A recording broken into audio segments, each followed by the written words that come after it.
and welcome to our final edition of Speak of the Devils for the 2023 to 2024 school year. I'm Aarushi and I'll be your host for this evening. Today I'll be joined by a very special guest, Mr. Gregory P. Stringer, and we'll be talking about a lot of fun topics.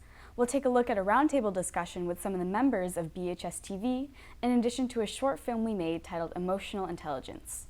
We'll also be seeing some amazing student-led productions and another exciting installment of the Zac Pack with Zac Titus. We also have a review of the Amazing Digital Circus by Hannah Stephan, as well as a club spotlight on the new Fiction Faction. That's all coming up and more on this special 50th edition of Speak of the Devils.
Wow, that makes me pretty emotional. Anyways, say hello to our fantastic guest for this afternoon, Mr. Stringer. Now, Mr. Stringer, to start things off, can you tell us a little bit about your background? How did you become interested in Latin, and why did you become the Latin teacher here at BHS? Oh man, this is a long story. I'll make it as brief as possible. But if you want, there is actually a TED Talk you can watch about it online. That's is it on true. BCAT? I don't know. It's on. It was on TED Ed. Oh. Whatever. I did it here in 2017. Oh my God! Wait, I thought that was a joke. That's so cool. No, it really is. Yeah, oh my yeah. God. But very briefly, I don't know. As a kid, I was always interested in like old stuff and stories. So when I went to college, I knew I wanted to study history, and then I took a Roman history class, and the professor was amazing. And I went to him and was like, how do I do what you do? And he's like, well, you have to learn Latin. So I started studying Latin. I really struggled. I wasn't that good at it, right? I know, incredibile auditu. But especially because of the way they taught it, right? It was very lot of memorization, etc.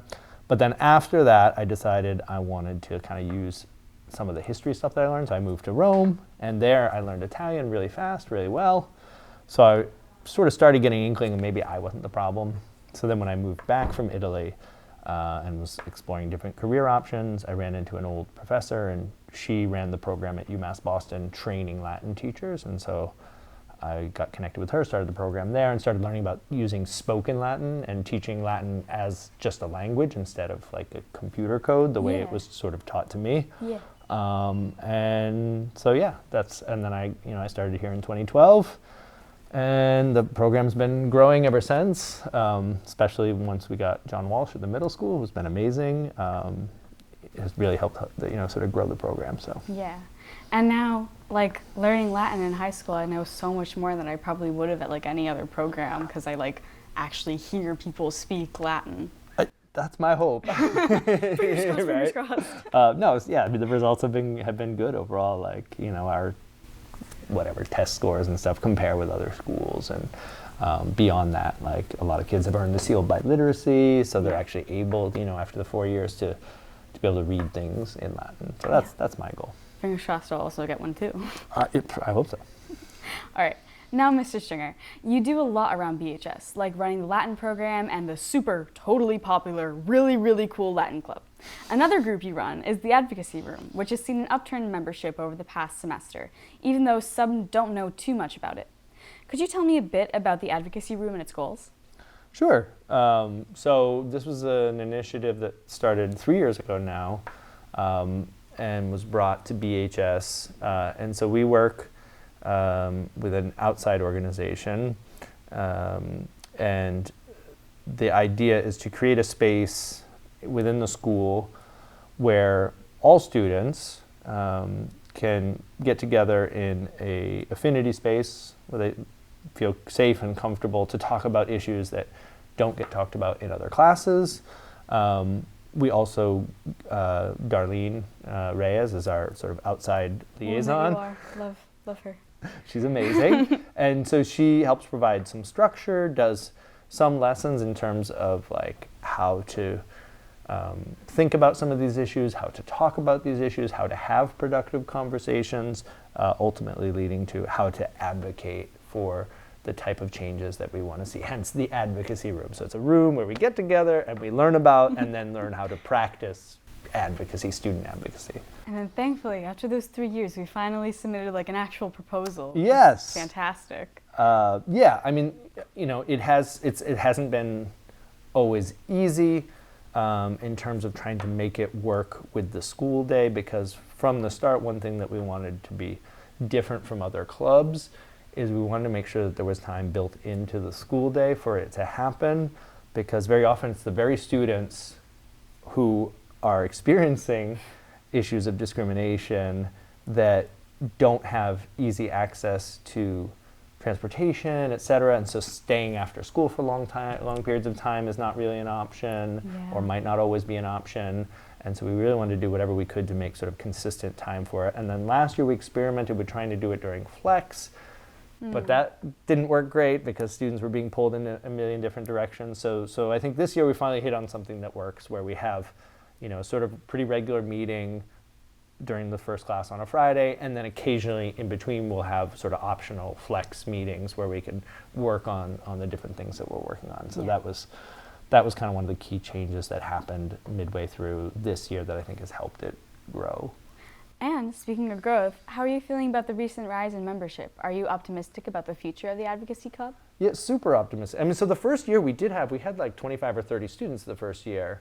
But then there were some things that happened and some personnel changes in the district that you know, led to a sort of dispersion of some of the interest. Yeah, and they've gone to like their own affinity groups too. So yes, it's like, right. Yeah. And so it's also been tough. This is the third year that I've had a separate co-advisor each of the 3 years, but I've been assured Ms. McCombs is staying, and so we'll have some continuity there as well. I was starting to take it personal that maybe it was something I was doing, but I don't think it was.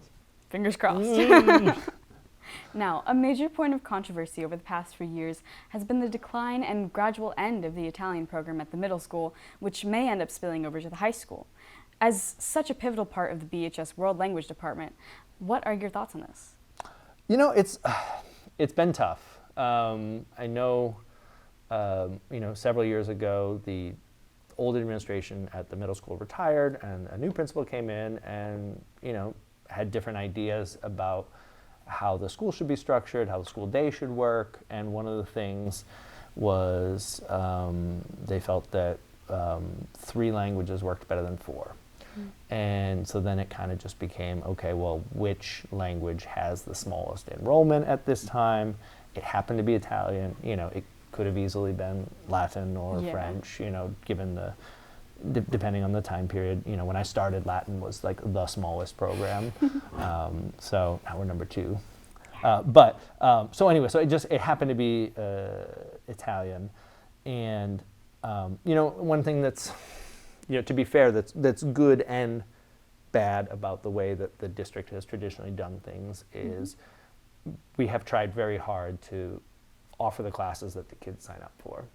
I know of other districts where it's like, well, this is the staff we have, so I know you wanted to take Latin Aarushi, but we don't have a teacher for that, so tough luck, you're taking Spanish or French or whatever, and you didn't have a choice in that. But the downside to that is that then when you have dips in enrollment for whatever reason, you know, then it quickly becomes a question of like, okay, well, how do we keep the staff that we have? You know, I don't think it was any malice on anyone's part. You know, tough choices get made sometimes. Yeah. And I know that there was like a pretty tough choice on the students' behalf too, because like at least when I started middle school, we had to choose right going out of 5th grade what language we were going to do for the rest of our like career at Burlington, honestly.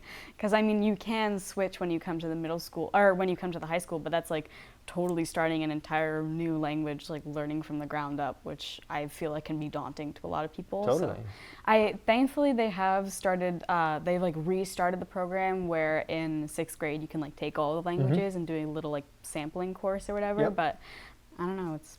Yeah, I mean, again, that was one of the issues because I guess it's hard to schedule that, it's hard to staff that in a way that's equitable to all the teachers.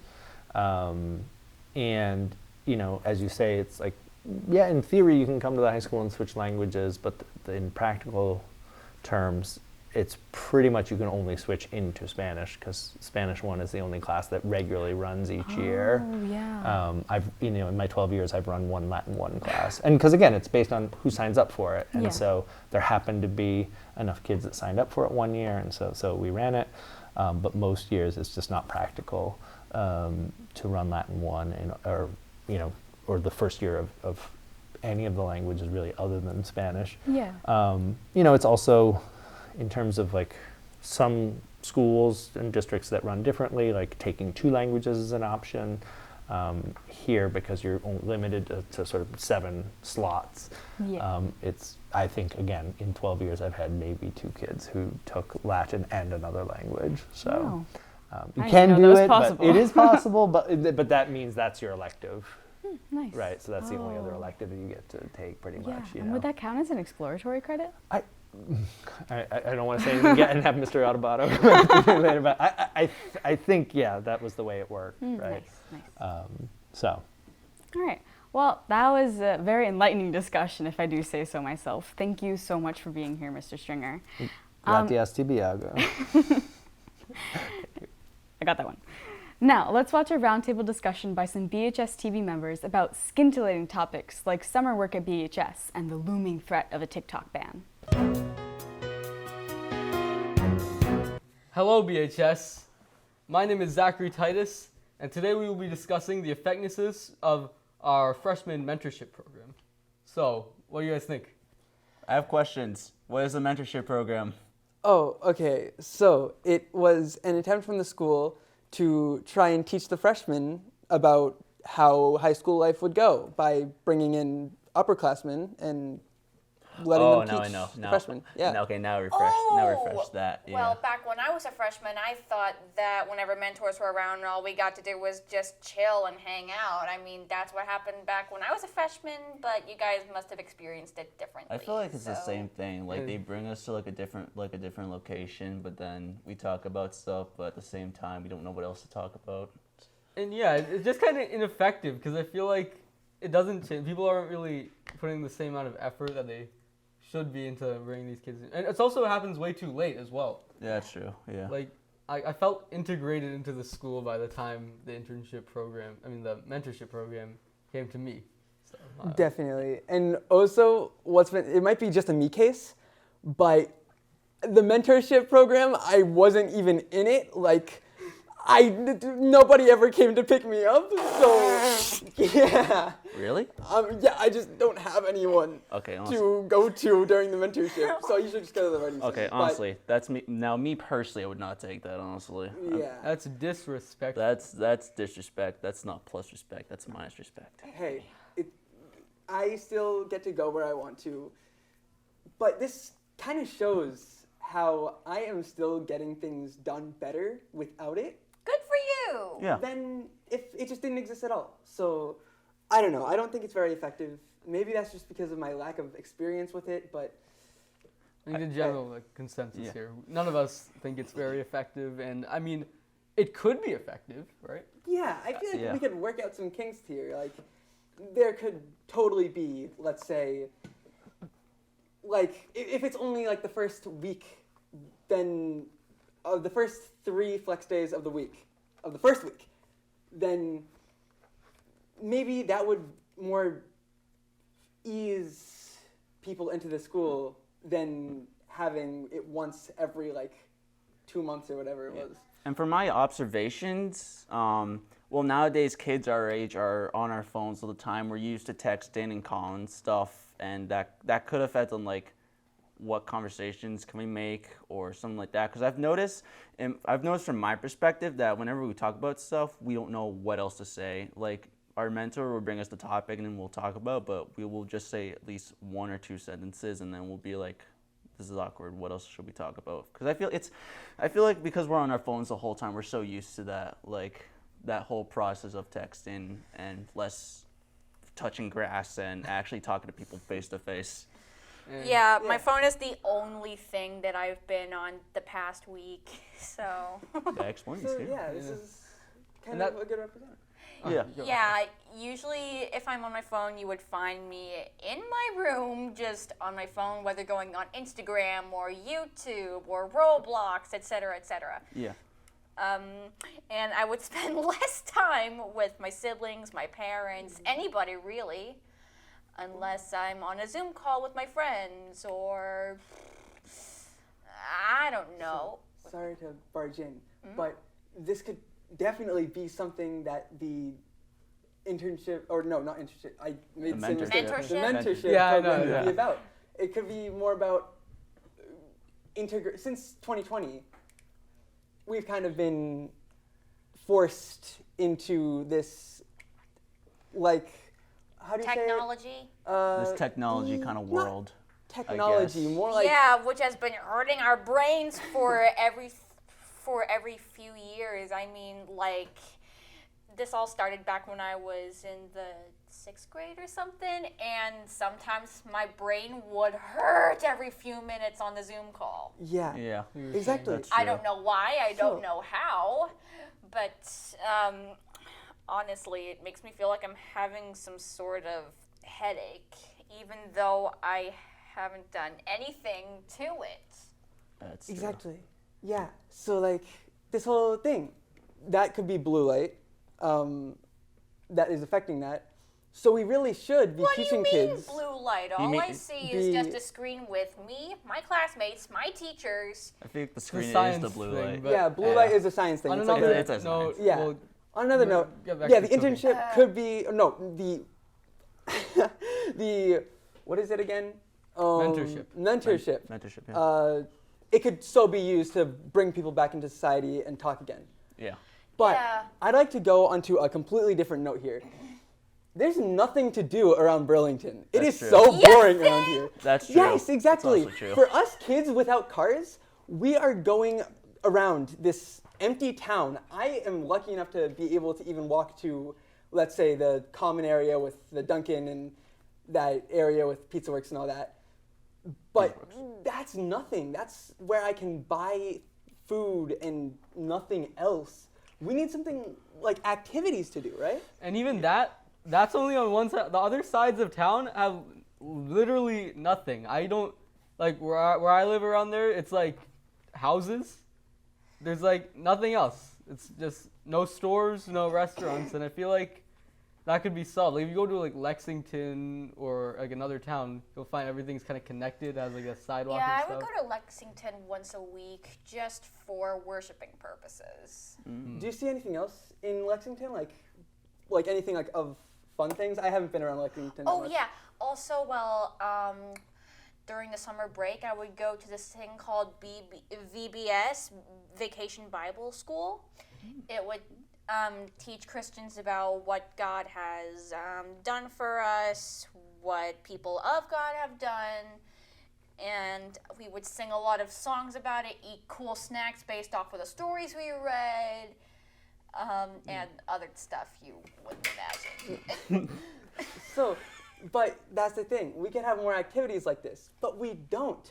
Like we'll have like some of those fairs in the common, but there's nothing really going on there. There'll be like some inflatables, but like Yeah. that still feels malls. so lazy. We should have like Arcades? arcades, exactly. Arcades.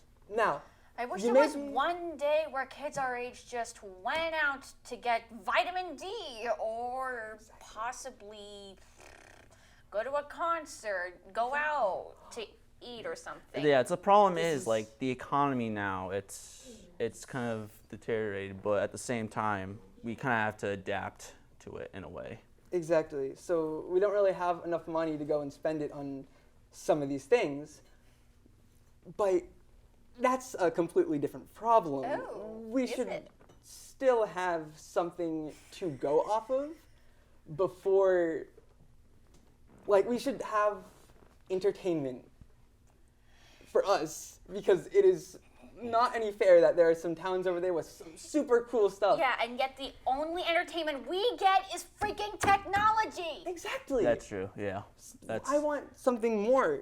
Like, I don't know, outdoor musical performances, or possibly, like, you know how sometimes when you're out and about on the street you would see, like, street performers? Yeah. Yeah, I thought of being one myself, but I would need a permit for that. So. Yeah. Permit, equipment. All There's. jokes aside, but But I mean, we should give the town at least some credit. Like the town themselves, like they do organize a handful of events. Like, They I do. don't think it's They their do. yeah, fault like It's not the town's fault, really. necessarily. no. But also, when we have so many banks, and even Yeah. in this new like plaza that we are getting, it only has like what, the My Salon, a gym. There's Gym? so much Don't you possibility mean the there. YMCA? No, it's not there. This is It's, Midnight Johnny's or yeah, Goodnight what is Johnny's. Midnight Goodnight Johnny's? Oh yeah, I've Oh, been yeah, there Midnight before. Johnny's. You've been at Midnight Johnny's? Isn't it a bar? I mean, they Really? got like I thought it food was and just stuff too. a restaurant Oh, where isn't you it? Both, can yeah. like see like a lot of musical performances. Like last time I went there, the first song that ever came into my head that was playing was "Time After Time" by Cyndi Lauper. I mean, it's a classic. I'm enjoying my chicken pot pie, and yet I hear Cyndi Lauper just playing. I hear that. I I hear mean, that song. I would never think to waltz into a restaurant and hear something that I haven't heard in a long time. That's true. I heard that song actually on TikTok the other day. Speaking of which, What? that's getting banned recently. Oh What do you yeah. have to say about that? What do you have to Yeah, what's say? say? Oh, well, hear me out.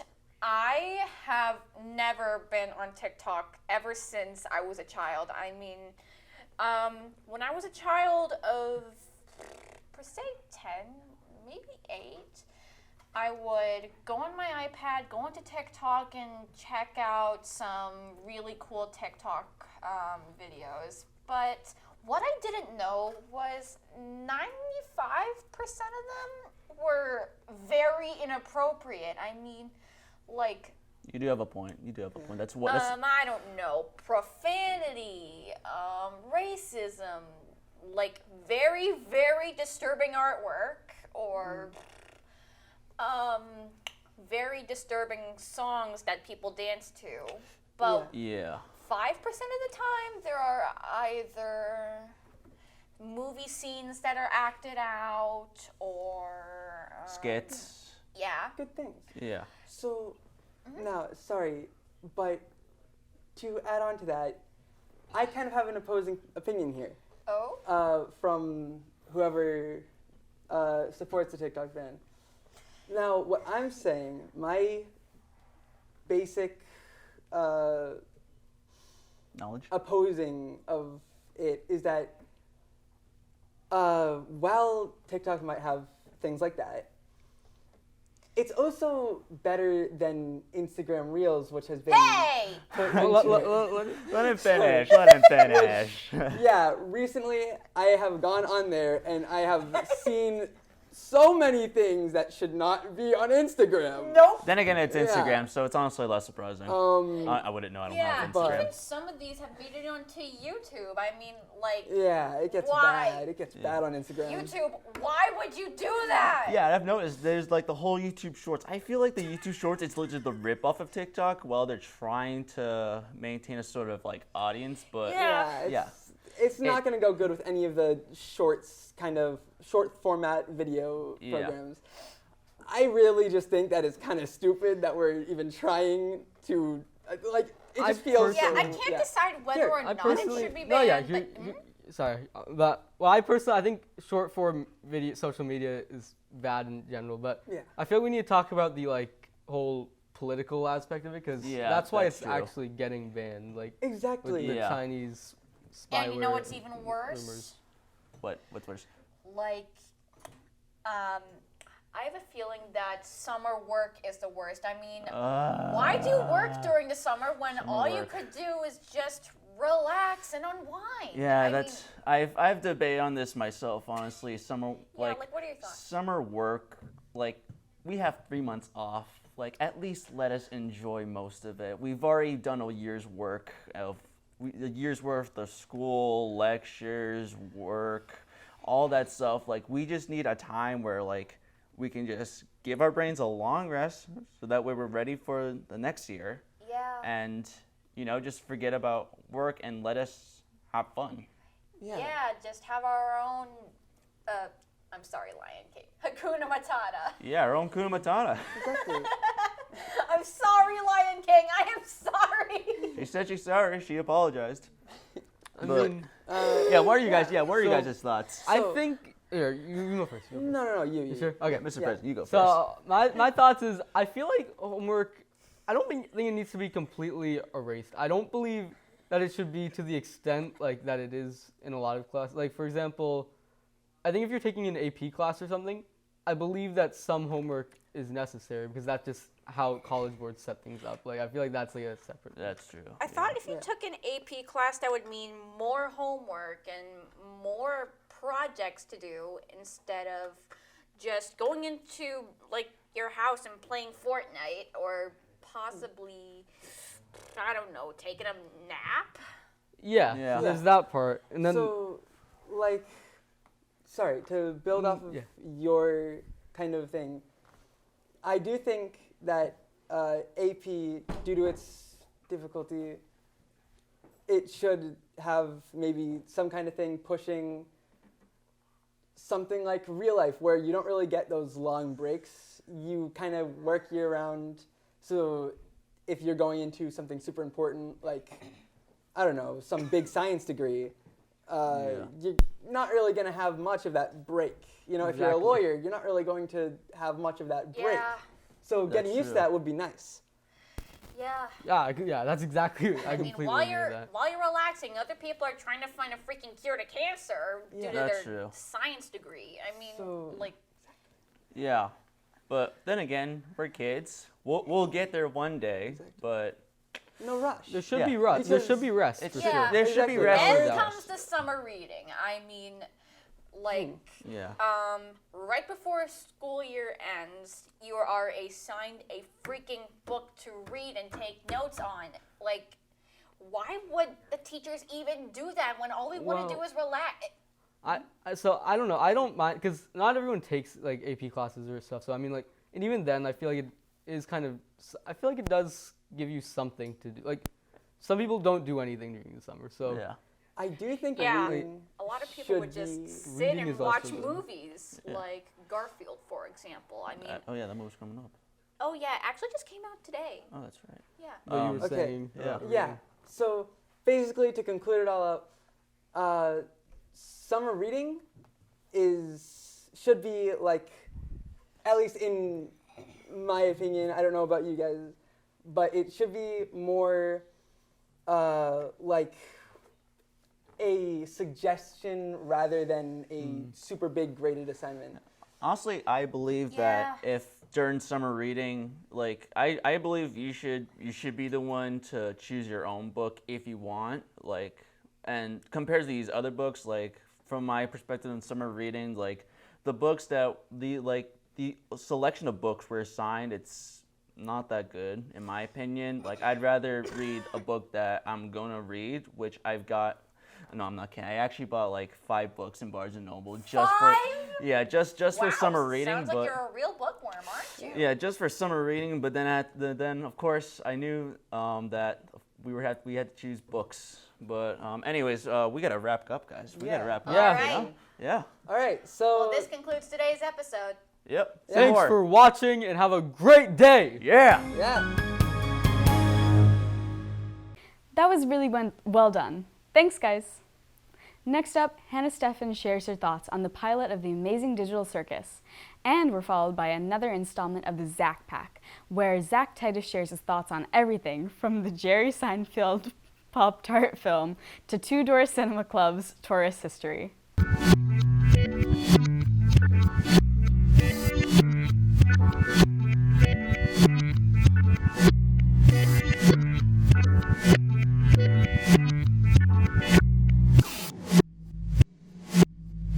What's up, everybody? Welcome back to the Zac Pack. Today I have some insane reviews to share with the world. Now, I understand that many of you have complained that I lack the necessary qualifications to share my opinions on music, movies, and TV shows. Then I should probably know, I'm the CEO and founder of Rotten Tomatoes. I also hold 12 Oscars and 19 Grammys. My name is Zac Titus. I have 2.70 billion followers on all social media platforms due to my highly acclaimed movie reviews. With that said, let's get into our reviews. First off, we will be reviewing Godzilla x Kong, The New Empire. Ooh, do I have a joke for you, Zac Pack? Godzilla x Kong, The New Empire is a great movie! This movie was whack, Zac Pack. Now, personally, I have not enjoyed the majority of the previous installments in Universal's new Monsterverse. Kong Skull Island, 4 Zacs. Godzilla King of Monsters, 3 Zacs. Godzilla vs. Kong, 2 Zacs. And I'm afraid that I must report, Godzilla x Kong continues this downward trend. The film is flawed in nearly every possible respect. For example, remember all those characters from Godzilla vs. Kong? Yeah, although they supposedly survived the events of that film, they're completely absent from the story of this new installment. Is that explained? No. Was this necessary? No. Do I care? No. Wait, I do care actually, sincerely, because the previous film spent so much time developing these characters and organizations, which are completely absent from the new installment. Not a great film, and an indefinite 1 Zac out of 5. Next we have Unfrosted. For those who do not know, I love Pop-Tarts. Like, love Pop-Tarts. In addition, I've consistently been a fan of the televised works of Jerry Seinfeld. Based on this information, a satirical Jerry Seinfeld film about the creation of Pop-Tarts should be of great interest to me. Unfortunately, this is not the case, as Unfrosted may be the worst film of 2024. The humor is just like an unfrosted blueberry Pop-Tart. Unfunny. The amount of talent here is extraordinary, with multiple A-list comedians serving leading roles.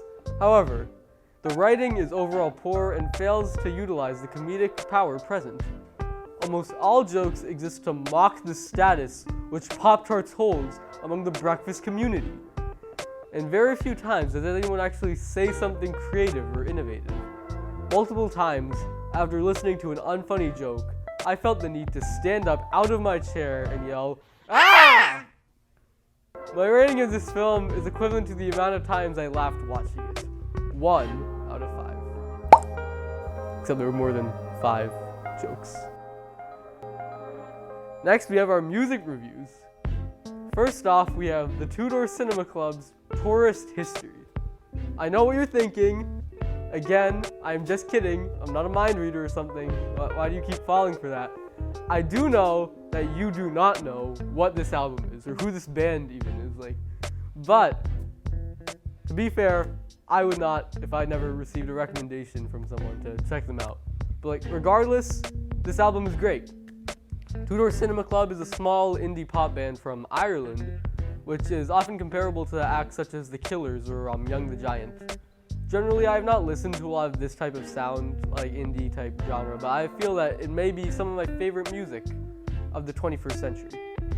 Their 2013 album, Tourist History, is filled with a unique blend of synth, guitar, and nostalgic vocal techniques, which endlessly associate themselves with elements of childhood.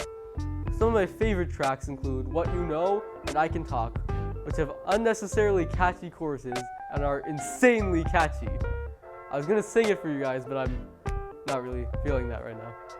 Sorry, but with this said, the album does feature a handful of boring tracks, which I will skip when given the opportunity by Spotify, because they limit my skips. But regardless, this album is great and receives a 4 Zac rating out of 5. Next we have the classic Fugees album, The Score. You guys are probably saying, why are your music selections so irrelevant? Why did Zac review an indie album from 2013? And why is he reviewing a Fugees album?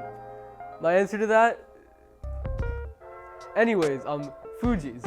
They had an album in 1996 called The Score.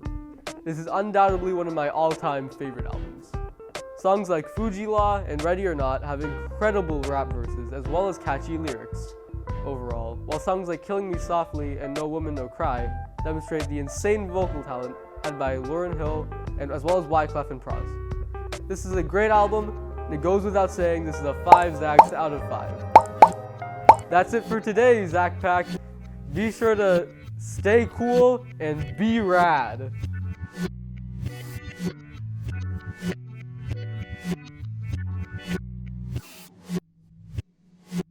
Just for a quick note, if you have not seen the Amazing Digital Circus yet, this podcast contains spoilers, so now would be a good time to leave. Thank you!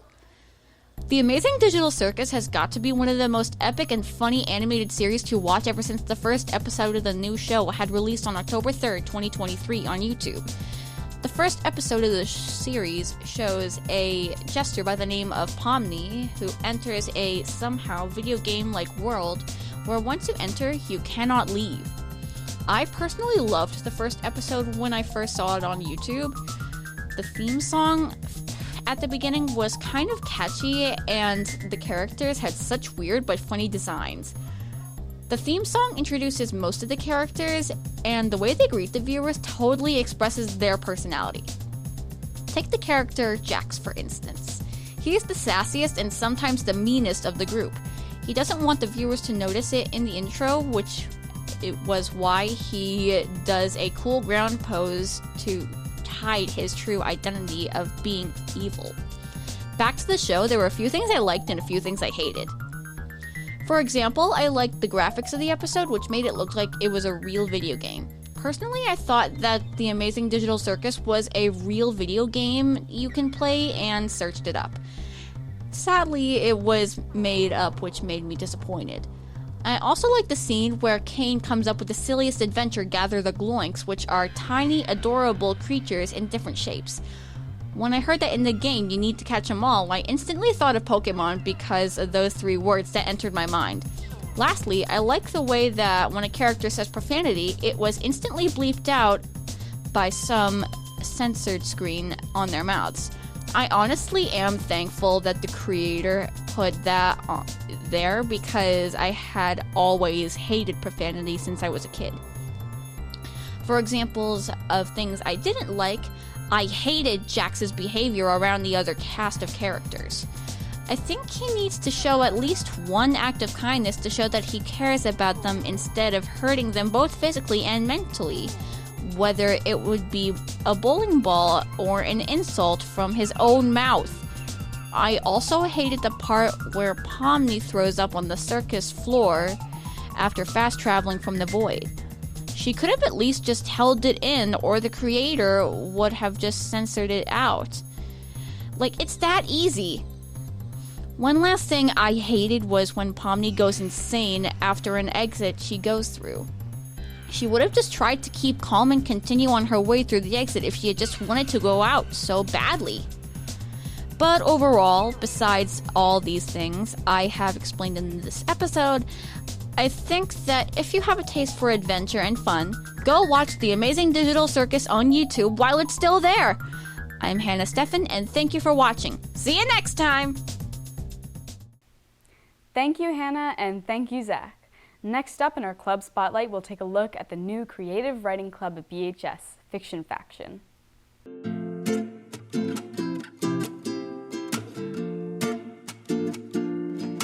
I attended 2 summer creative writing programs, one at Harvard, that's exciting, and one at Emerson. And I really enjoyed the workshop model of one's peers giving feedback on the story.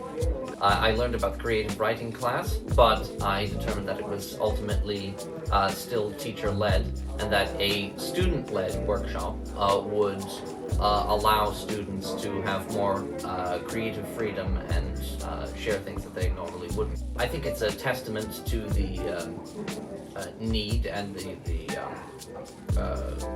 I guess desire of students to have such a space that it only took a matter of days, with Miss Matana's help, of course, as advisor to the club. She set up a flex block, and really from, well, about day 2, maybe not day 1, but from day 2 we were set.